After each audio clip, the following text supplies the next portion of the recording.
Hello, this is Mr. Inadequate. This is a continuation of the Cars Storytime tale. I was talking to my wife, and she listened to the first one storytime that I had put out, and she reminded me of a story that I should tell. So, it's going to be hard to remember this one. First of all, I was in the Navy. It was 1975, July 4th weekend. My friends and I went to see the Rolling Stones. I was in the Navy, by the way, at this. This was towards the end of my time in Virginia before I went to Hawaii. So anyhow, it's 1975. We went to see the Rolling Stones in concert. And the next day, I think that was on a Thursday. So Friday we set out to the George Washington National Forest on the border between West Virginia and Virginia. Way out in the down, we were down a dirt road that was off a dirt road that was off another dirt road that was off a back county road. We were out there in the woods, and you know, drugs are involved in this story. So anyhow, we were drinking and smoking pot, and that was the first time I'd ever done a Quaalude. I think I did a half Quaalude. And anyhow, that involved fishing on the Quaalude, and I kept hooking into these shiners. I was using little bits of salamander. I'd throw it out, and I'd hook into a shiner, and it would move sideways in the water. I was fishing this big pool on I believe it was the Bull Run River. Not Bull Run. I'm trying to think what it was. Well, it was one of those weird names to get down south. Something Run River. Anyhow, it turned out there was a giant pickerel, and it was actually descaling the shiners as it would hit them, but the hook was in the small hook in the mouth of the shiner. Pickerel would grab it by the side and run with it. I finally saw it. I was able to pull it close to me that I could see it was a huge pickerel. So anyhow, we were camping and doing drugs, and a friend of mine, whose name I won't mention, still a friend of mine after all these years, but he lives on the other side of the country now, had a VW bus. And prior to the camping trip, we had taken out all the seats and had all the camping gear in it. So, on the way back, we piled all the camping gear in it and all the refuse, empty pickle bottles and all sorts of stuff. And I hadn't slept much, so I was completely and totally wiped out. So, in parts of the story I was told later. So anyhow, we're on our way back to Arlington, Virginia. And I'm passed out on the camping gear in the VW bus. A friend of mine's driving. And as we're going along, he's shooting beers. Now, if you don't know what shooting beer is, you get the can of beer. As you punch a hole in the bottom of the can with a can opener, and then pop the top, and it shoots the beer all the way down. You swallow the whole beer almost instantly, I guess. So he was shooting beers. His other friends of ours had talked him into doing it and driving back in this VW bus. And we get, pretty sure it was Fairfax. And he picked up a hitchhiker. And, I'm still sound asleep. And we're going along, and I guess what happened was the hitchhiker said, "Turn left here!" And Sean proceeded to do so. So quickly that the VW bus was on the two left side wheels, the other two wheels were in the air, right into a parked car. Now, what that did was I was no longer on top of the camping gear. The camping gear was on top of me. Some of them, they're pickle bottles. They were not screwed on tight, so I've got pickle juice running down me. I you know how groggy you are sometimes when you're very tired and you get woke up very quickly? So I'm completely confused. I don't know what the hell is going on. And Sean panics. I guess he let the hitchhiker out. I don't remember. I don't remember ever seeing the hitchhiker. So, that's what he said, that he had a hitchhiker. So, anyhow, I hear voices and the gunning of the VW engine, and we're taking lefts and we're taking rights, and I can hear a police car behind us, but I can't get any purchase because I'm on the bottom of the camping gear, and now it's slippery from pickle juice and other things, old beer, shit like that. And I'm trying to struggle with the camping gear, and we're taking lefts and rights. Every time I get a purchase, try to get up, another right, another left, and I'm back down where I started.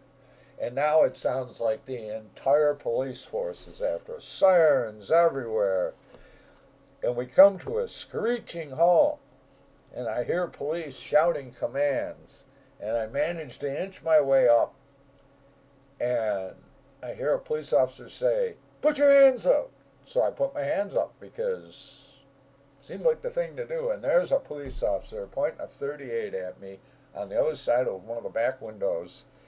And I don't know if it doesn't matter how big a gun is. When somebody's pointing a gun at you, the barrel's 9 miles long. And he looks at me and he says, "The one in the back is drunk." No, I wasn't drunk. At that point, I was shaken, but not stirred. You know what I mean? I was just totally covered in pickle and old beer juice. Completely rattled from being thrown around on the back of the VW bus. And he said, "Okay, you can get home." Where are we? I had to walk 2 miles home. I get home, get into the shower, phone rings. And it's like, okay. I get down there and they're, "Hello? Yeah, your friend wants you to come bail him out of jail." I had no money. I had no car. I had no way to get there, but I managed to rouse up some friends and we got them bailed out of jail. Now, as long as I told that story, let me tell you another story about the same friend.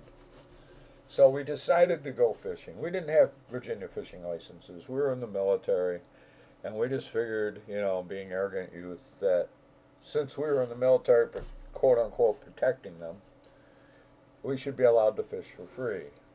So we decided one day to go to Lake Fairfax. Now, those of you who don't know about Lake Fairfax, and I don't know about it now, this is like almost 50 years later. Lake Fairfax at the time, at any rate, was the headquarters of the Virginia, or the Northern Virginia anyway, game wardens. They had everybody there. And it's a fairly big lake. So we parked the infamous VW bus that we were in. And we had some fishing equipment that we'd found. A bunch of us Navy guys and a Marine were renting out a big old house. And there was some leftover fishing equipment there, so we took that. And there was a peninsula, this long spit of land with trees growing down the center of it. So I went to fish on the side, and Sean, didn't mean to say his name. Just remember that. My friend went out on the very end of the spit of land, and he's fishing out there, and all of a sudden a boat's coming along with 3 guys in Smokey the Bear hats. And they're, "Sean, come here." "No, it's okay." So I faded back into the tree line and put down the fishing pole because I didn't want to get caught with it. And there's like 2 other people running through the woods going, "It's the game wardens, run." And they're, "Sean, come on." And he's there, "Nope." And I hear the game wardens, "Hey, you on the shore, stay there. Do you have a fishing license?" I hear my friend go, "Nope."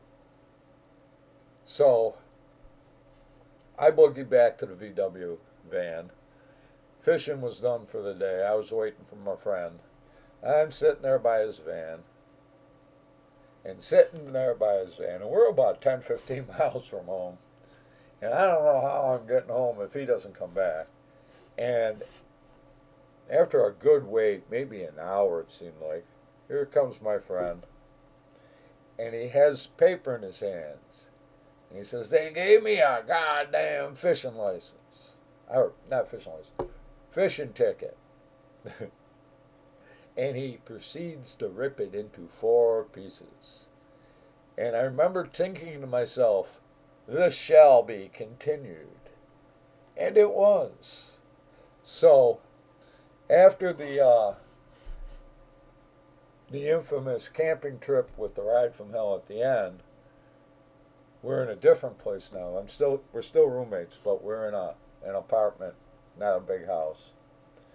And I'm about to go to work. It's early in the morning. I'm about to go to work, and there's only one, this apartment has one door. So just as I'm about to leave, I hear a on the door, and I open it. There's 2 Fairfax police officers. And he says my friend's name, here, and he comes stumbling out. So there's nothing I could say. And he says yes, and they took him away for a fishing ticket. Actually, they took him away for failure to appear in court.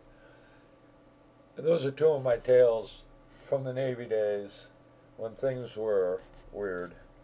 And I just figured I would add that in this episode of Storytime by Mr. Inadequate.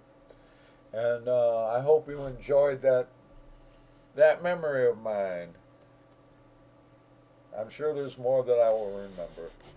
Oh, my wife, Elise, told me to also mention, when I was in Hawaii, I had a problem with some people. And rather than approach me themselves, they picked on this one guy to come kick my ass. And I'm on the 2nd floor, and apartment buildings there had lanais. I think other places have them too, where the doors don't open into a hall, they open onto a balcony called a lanai. So I came out on my way to work, as usual. And there at the bottom of the stairs is this gentleman that I found out later he was a pimp, and he had 3 very fine women with him.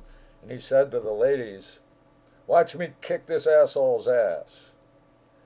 Well, I'm standing at the top stairs. He comes up towards me. I kicked him right in the throat.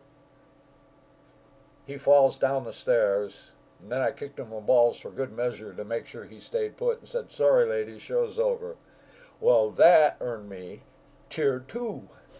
So next time I'm at home, I come out the door, and there is this Samoan guy there. Now, this guy was probably as tall as me, 6'4", and just about as wide as I was tall. He was, part of the wall that moves. And he hit me across the side of the face so hard he knocked my glasses off. And I leaped off the balcony, the lanai, and ran away, because ain't no fighting somebody that big. At least wanted to make sure I told that story too. But I managed to get by. They stopped sending people after me after a while. And so that's Storytime 3 by Mr. Inadequate. I hope you enjoy this one. And y'all take care now. Here.